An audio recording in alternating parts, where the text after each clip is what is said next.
DS time. Time to play the best game ever made. Here we go. Oh no. So in case it's not obvious, this DS is, missing vital parts of the gameplay elements. You know, if you want to play a game on here, you're gonna have some trouble. I mean, let's give it a go. I'm sure I can play this. It's just, you know, okay, yeah, I could pick my level. We'll pick zone 1. We'll do act 1, yeah. Yeah, I'm with it. Uh-oh. Yeah, where are you? So what do you do with a DS that has a broken top screen? The answer is you just don't use this one because you've got your childhood one with a broken hinge. In reality, what I'm going to do with this today is a little mod called the GameBoy Macro mod, which essentially takes the top screen away from the DS and allows you to basically use just the bottom half with the Game Boy Advance slot and play Game Boy Advance games in a nice form factor that's similar to the GBA, but has a backlit screen like the SP. And yeah, just, I don't know, it's just something I want to do, all right? Don't judge me. This was like a scrap DS. Someone was selling it on eBay for pennies on the dollar, as they say. And there's a good reason I went for a pink one. It's because my partner's DS, like I say, from her childhood, it's a bit loosey-goosey. So I wanted to get one of these so that I could give her a fixed hinge, because I'm not going to need the hinge. The hinge is useless for what my plan is. And I also want to give her the Game Boy Advance slot because chances are this is going to have a Game Boy Advance game in it at all times. So I'll do that now. There we go. A bit nicer. And also I wanted to give her a new stylus because the stylus, well, this is a 3DS stylus that I've had for years. It's broken, but we use that not anymore because we're going to give... Oh. Uh-oh. That's okay. I've come with a plan. Luckily, I have purchased some items from Z Labs. They haven't sponsored this video or anything like that. They're just, I think, UK based, and they provide items for doing mods on Game Boys, DS's, things like that. I'm gonna need some of the tools that they've provided for the mod itself, but also I can have, here we go, wow, look at that, yeah. Nice little packaging. They've also provided a couple of styluses, which is good. I say provided, I purchased them. Such is the way of the world. So let's get a nice pink stylus. Ah, much better. And you know what, we'll put one in there as well. Beautiful. This is our new trial packaging. If you've received this style of packaging as a beta test, thanks for being one of our lab rats. Oh, there you go, I'm a lab rat. That's all right, I'm happy to test plastic-free packaging. So this is the Game Boy Macro sticker that I assume I'm gonna put over the back to kind of make it not a DS, but actually a Game Boy Macro. And I went for this nice holographic one because I thought it would match the pink aesthetic. Oh, that's our little PCB. I'll explain why that's important later. I'll keep that in the bag. So interestingly, I put my order in. These are resistors that I'll also explain a little bit later. And I was like, I need these resistors. So there's two tiny little resistors on here. The resistor is actually already built into this board, so I don't actually need these. I'll keep them to the side anyway, just in case. Oh, it's a replacement screw set. Oh, it's for the hinges. Yeah, so this is missing the, not the hinge, the spring on the shoulder button. So I've got some replacement springs and hinges and things like that in there and screws. So that's good, that's handy. And this would be our Nintendo Switch speakers. So the reason you want a Nintendo Switch speaker, they're a little bit smaller. They'll fit quite nicely into it once we kind of remove the top screen, because of course the top screen is where the speakers are. We're going to remove those. I'm going to 3D print a front case for it, which allows me to put the Switch speaker in there. And that'll go sit there, and we'll be able to play Game Boy games on it, hopefully by the end of this. First things first, however, I've got to get them open so that I can swap over some components from this broken one into the DS, and anything from the top screen that I'm not using can kind of go into here. Like I know the microphone needs replacing as well, so I will get that done. I'll open up this one first so that you can see it, and then I'll just kind of do the rest off screen. On first glance, someone has been in here, because if you look in here, this is supposed to be a like steel plate or a metal plate, and it still has like a protective blue tape over it. which I think that means the Game Boy Advance slot has been replaced. The Game Boy Advance slot, incidentally, does work. I have tested it. And also, all of the screws have been replaced with Phillips head screws, whereas on the original, they're tri-wing for the most part. There are some Phillips head screws in places, but let's get into it, and I'll go from there. Might give it a clean as well before we put it all back together. Go. Ooh. Oh, goodness. Okay. Maybe I should have got a replacement battery. It's a little sticky. That's fine. That's fine. We can deal with that.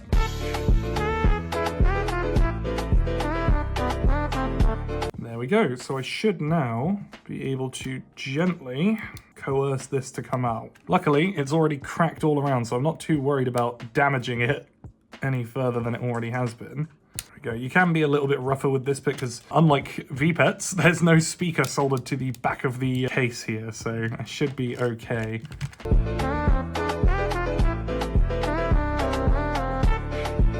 It's like it's stuck. Ah, I know what it is. Under this, there's a screw. Hidden screw. That isn't there normally. Wow. I think I've just ripped off the L button.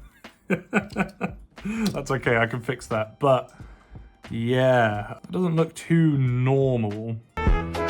There's also no springs holding the L and R buttons in, which there should be. I've only got one set of replacements for them and I need to use one, so I can kind of fix that. There's the underside. Let's get the screws out because I want to give this a bit of a clean, so I don't want to rust this metal. If I take that out, yeah, there's still protective tape on this where someone's obviously been in here and fixed it up before. I imagine it was in childhood or something like that.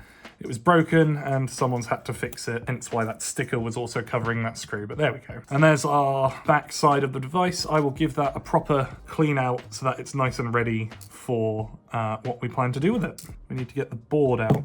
I'm going to start by taking off the Wi-Fi chip.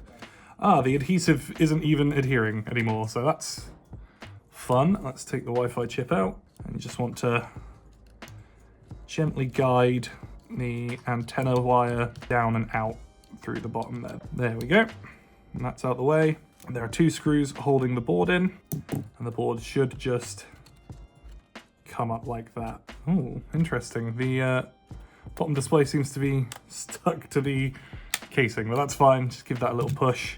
We will unhook the top screen, not that we need it, and yeah, just slide that out like that. And that's kind of all we need for our mod. We literally just need this bottom half with the screen and all of this. And what I plan to do is I'm going to need to take this screen off so that I can get access to the board underneath. So to do that, we're just going to unhook this. There we go. So that unhooks the, I believe that's the digitizer. And then this is the screen digitizer, just being a fancy name for the touchscreen. But yeah, ooh, it's a little bit of corrosion or something on the bottom. I'll give that clean as well. And there's the board. That's what we need. We need these three terminals here. That is what this little board is for that I was referring to previously. So if we get that out, this little board essentially goes here and it tricks the bottom half of the DS into thinking the top screen is activated. You can do that with just a resistor. You can do that with an LED because LEDs have resistors in them. But this will essentially just make the DS think that the top screen is still there, still plugged in, and it will still boot because it won't boot without a top screen in it. It also gives me access to stereo speakers because one of the problems with this mod is that you only get one speaker in there. So if I want to, I can put two speakers in there to give me stereo sound, which you would lose otherwise. But yeah, that's why that's important. That's why I also had those resistors. We will get onto the soldering half of it. I still need to print the top shell as well, so I should probably do that. Regarding the top half, we're gonna need these, I believe, the buttons and everything, so let's get those out and then start and select. You don't want to lose these because they are absolutely minuscule. For fixing my partner's one, I'm still going to need this bit, and that is quite an easy change. You just want to unscrew these and then, yeah, that just pops off and you can just slide it out. And there you go. So the problem with my partner's one is this plastic here is just all chewed up from the hinge. I'm also going to need to take the microphone out of this, so I will show you how to get there. It's just a simple matter of sliding that across, and you want to put the ribbon cable into this little slot here. That said, I can be pretty rough with this because the top screen's broken anyway. There we go. And that comes off, and you've got your bottom shell. That's really gross. Oh, I'm gonna put that over there. In here is the microphone, so to get there, we need to take these little nubbins out, so I will do that now. Being quite rough with it because I don't intend to fix up this top screen. I have no use for it. And there's just 4 screws holding the top plate in that need to come out. And then it is just a matter of sliding it up, if I remember rightly. Or sliding it down. Something slides somewhere. You want to slide the top panel down. So you don't want to bend the very fragile plastic hooks that are holding it in place. Don't ask me how I know that. And there we go. There's our nice clean top shell. Speakers, top screen, and microphone. So yeah, this is kind of as far as I need to tear this down. I do just need to get the microphone out of there and swap that in. So let's get the other one open just to swap out those pieces. If I compare the differences here, it really is night and day. Oh, looks like it's had a bit of moisture in it as well. So all I'm going to do now is just swap out the hinge and the microphone on here, and then we'll get back to the main event of the video. I am cutting it close with this printing. There's not a lot of filament left, so hey, this better work. So, some time has passed. I gave the bottom shell and everything else a bit of a clean, just to make it a little nicer. Everything looks a bit more sparkly and shiny and new now. I had a couple of goes at 3D printing the front plate. So this was my first one. Printed it face down with some multicolor filament, and I think I've just broken that. Oh no. I like the color. I'm not super satisfied with how it looks, and because I wasn't super satisfied with it, I just kind of tried to print the other one, which you saw in that little clip. This one, which was printed upright with supports going all the way up the back, which I prefer the look of, and it's pink, so it matches the DS. But yeah, when I was removing the supports, it kind of all just fell apart. I mean, it's brittle. So with the final little bit of that filament I had left, I did this. And this was printed the same as the first one. I ran out of the pink filament and replaced it with black filament, and it just looks amazing. I'm really happy with that. You can just buy these from Z Labs like everything else that I've got, but I wanted to have a go at just printing it myself, and this is fantastic. It's even got a little space for the Switch speaker in there. I'm sure there's, I mean, you can see there's locations for 4 buttons. You only really need 2 buttons for a Game Boy Advance game, so I've just stuck with the 2. Let's get it put together. It's grubby mat time. Need the grubby mat because I'm going to be doing some soldering. I need to take this and I need to solder it onto the board. This is going to trick the board into thinking that there's a top screen attached. The DS won't turn on without a top screen attached, so this helps it do that with the help of these little resistors. And it also gives me access to stereo sound, which is good. So I just need to pre-tin 4 of these points so that I can solder this on. I mean, I believe those points are SPRO, LED-C2, SPLO, and LED-A2. So let's get those pre-tinned. Let's get a little bit of flux on them. There we go. Those are all pre-tinned, as you can see there. I've got a little bit of scorching on there, but that's fine. Give that clean up with some isopropyl alcohol. Let's give that a little clean, and that looks so much nicer. So those are pre-tinned. Now, we're going to have those kind of hold in place a little bit nicer. So yeah, that kind of just wants to sit there now. You can see, yeah, it'll take a little bit more force to knock that out of place. So now all I have to do is solder those into place.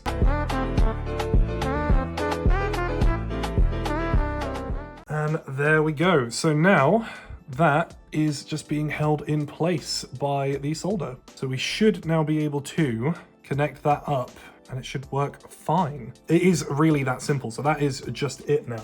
Let's solder the speaker on.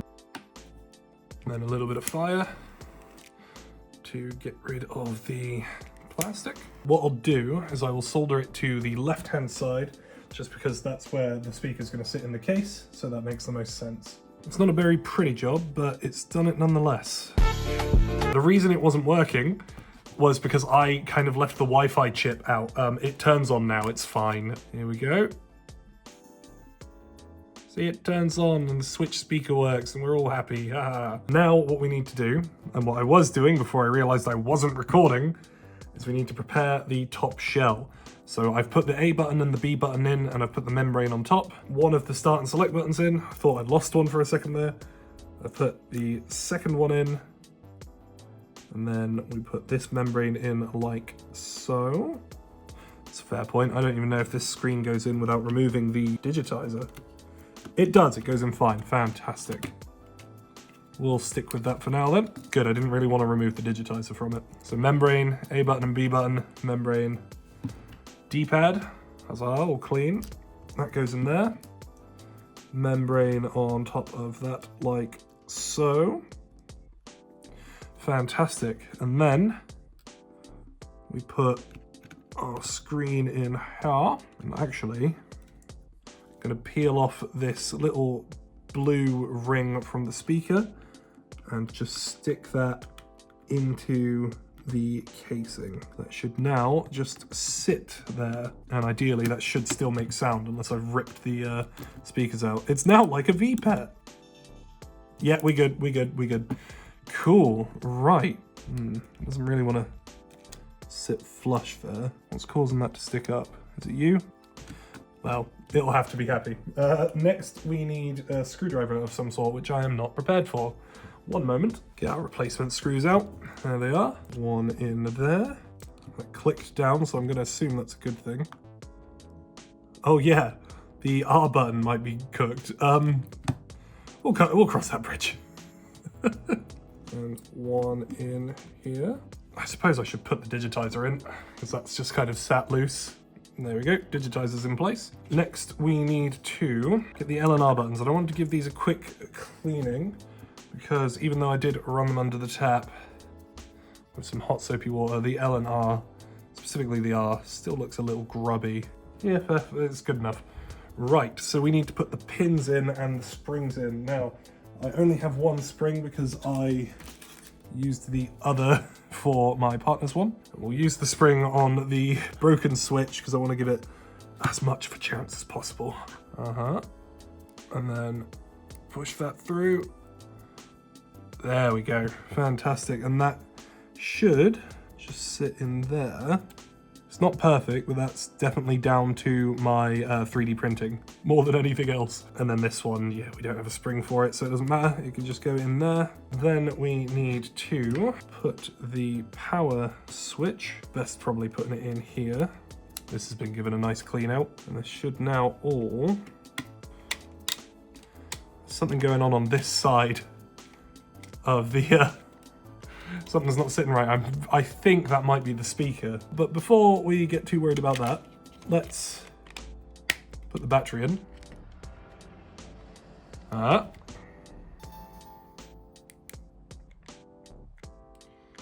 Hey, does the digitizer still work? It does. It definitely needs calibration.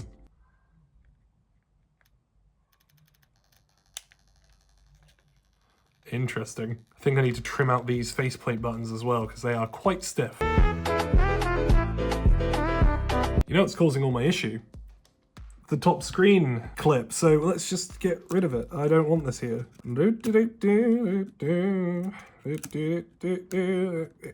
Yeah, we don't need the top screen connector anymore. That's what was causing all my issues. And now it should sit relatively flush. It sits more flush than it did. Right, let me trim that out. I'm back and this is a mess, but that's fine. The buttons now sit a lot better. Fall on me for not testing that before printing the final one. Learn from my mistakes when you do yours, but it's working now. So let's get all of these buttons in here. Membrane, button, and membrane, D-pad, membrane. There we go. One shoulder button, two shoulder button. That's one, and that's two. Power button, here we go. Oh, that A button hates It's full of spite. Oh, the A button's just being held down. 1. Yep. Yeah, that's my name. Oh, God. I need to trim that again for sure. Oh, the digitizer doesn't work. I think we're working. Hang on. There's one thing we do need to do. GBA. It's on the touchscreen already. Fantastic. Right, let me get a game and test this out. Oh yeah, we're gaming now. Yes.